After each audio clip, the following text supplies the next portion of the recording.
Hi ದೋಸ್ತರ, ನೀವೇನು ನೋಡತ್ರಿ ಇದು ಎಂಡ್ರೋಸ್ಟಾರ್ BH ಅಂತ ಎಂಡ್ರೋಫ್ಲಕ್ಷನ್ ಮತ್ತು ಬ್ರೊಮೋಹೆಕ್ಸಿನ್ ಇರ್ತೈತಿ. ಇದು ಎದಕ್ಕೆ ಬರ್ತದಪ್ಪ ಅಂತಂದ್ರೆ ಈಗ ಕುರಿ ಮತ್ತು ಆಡುಗಳು ಏನದ ಕೆಮ್ಮೋದು, ದಾಪ ಹಿಡ್ಕೊಳ್ಳೋದು, ಮೆತ್ತಗಾಯಿರೋದು ಅದು ಮಾಡ್ತಿರ್ತಾವಲ್ಲ, ಏಕ್ದಮ್ ಕಂಟ್ರೋಲ್ ಬರ್ತೈತಿ ಅದು.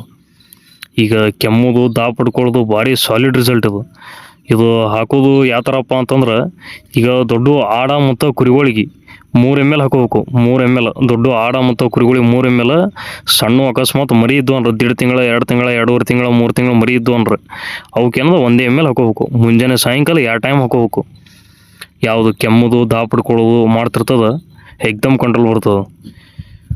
ನೀವು ಹಾಕಿ ನೋಡ್ರಿ ಬೇಕಾರೆ. ನೀವು ಆಕ್ಸಿ ಇಂಜೆಕ್ಷನ್ ಮಾಡಿದ್ರೆ ಏನೂ ಕಂಟ್ರೋಲ್ ಬರೋದಿಲ್ಲ. ಇದು ಹಾಕಿ ನೋಡ್ರಿ, ಏಕ್ದಮ್ ಕಂಟ್ರೋಲ್ ಬರ್ತೈತಿ. ಪೈನಾಪಲ್ ಎಣ್ಣೆ ಅದು ಅಜಿಥ್ರೊಮೈಸಿನ್ಕಿನ ಸ್ಟ್ರಾಂಗ್ ಬರ್ತೈತಿ. ಇದನ್ನು ಹಾಕಿ ನೋಡ್ರಿ ಬೇಕಾರೆ. ಹಂಗೆ ನಿಮ್ಮ ಫ್ರೆಂಡ್ಸಿಗೂ ಶೇರ್ ಮಾಡಿರಿ.